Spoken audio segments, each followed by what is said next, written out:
What's going on, cronies? Cat Burglar back with you. Happy Saturday. Let's get right into the recap here.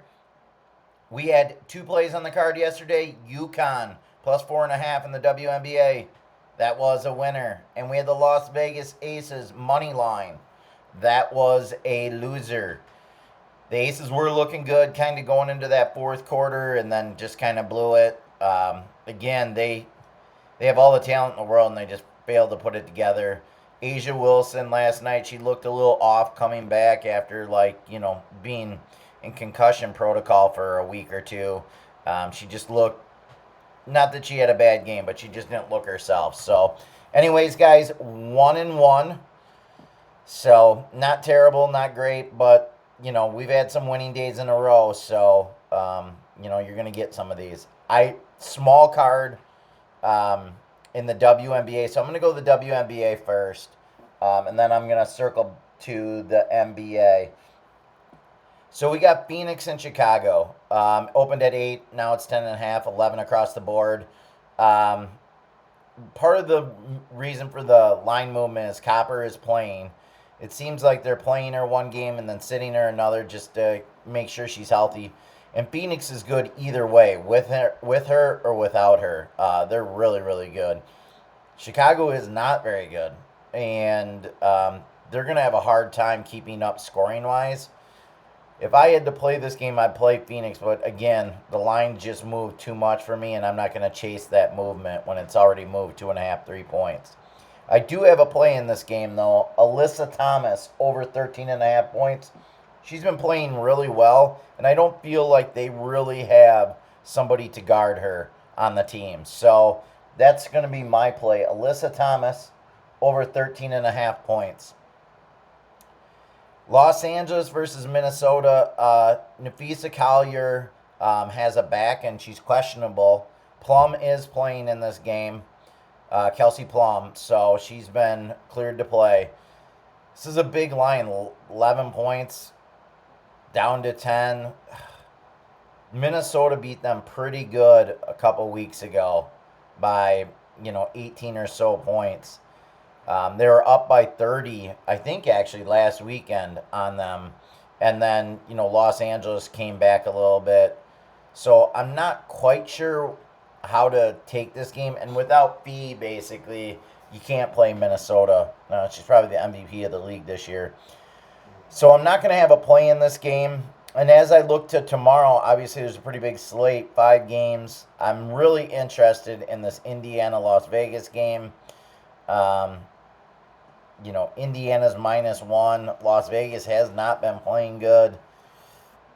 Indiana coming off a really, really poor performance against the Valkyries. So that'll be interesting. The Chicago-Atlanta game, obviously they haven't posted a line because Chicago plays, but, back-to-back games is going to be tough. That spread's going to be pretty high. So I'm looking forward to seeing what that is. But this Dallas-Washington game is very interesting. Dallas is starting to play a little bit better. Paige Beckers is playing very well. Washington, which was playing very good, has started to slump. So I'm not quite sure how this game will really play out. I'd like to see a little bit of line movement on this, how this is going. And then the best game pretty much of the day is going to be New York versus Seattle. Seattle's very, very good. New York's good. Going all the way to the West Coast.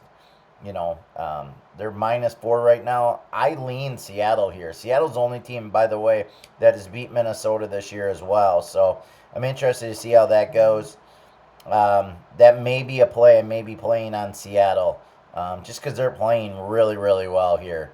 And if you give me +4, I might take that. Connecticut, Golden State, I would lean the Valkyries the way they've been playing.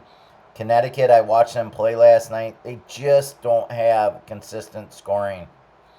If Mabry's your top scorer there, you're just kind of begging for points. And they just don't have enough scoring. Golden State beat Indiana, but they got a lot of players out that are playing overseas, like Tammy Bentley is out, and a couple other starters I think are out for them. How they beat Indiana, I just have no idea. But this team the Valkyries, they play hard. And when you do that, you give yourself a chance to win.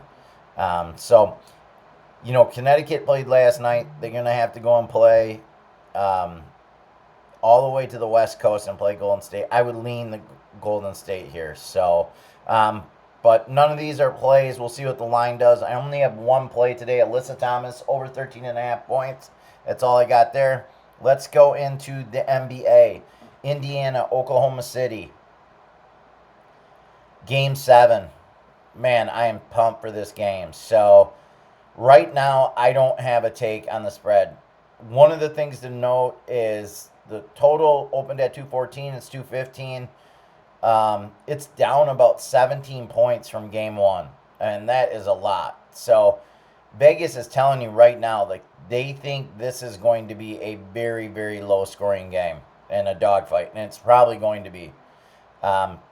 What I probably will be doing here is really going under on Indiana's point totals on almost every single player, putting a little bit on it on almost everyone. Just because I think Oklahoma City is going to win this game, and I could see them winning like 106, 100 or something like that. So I think a lot of their players are going to go under their totals.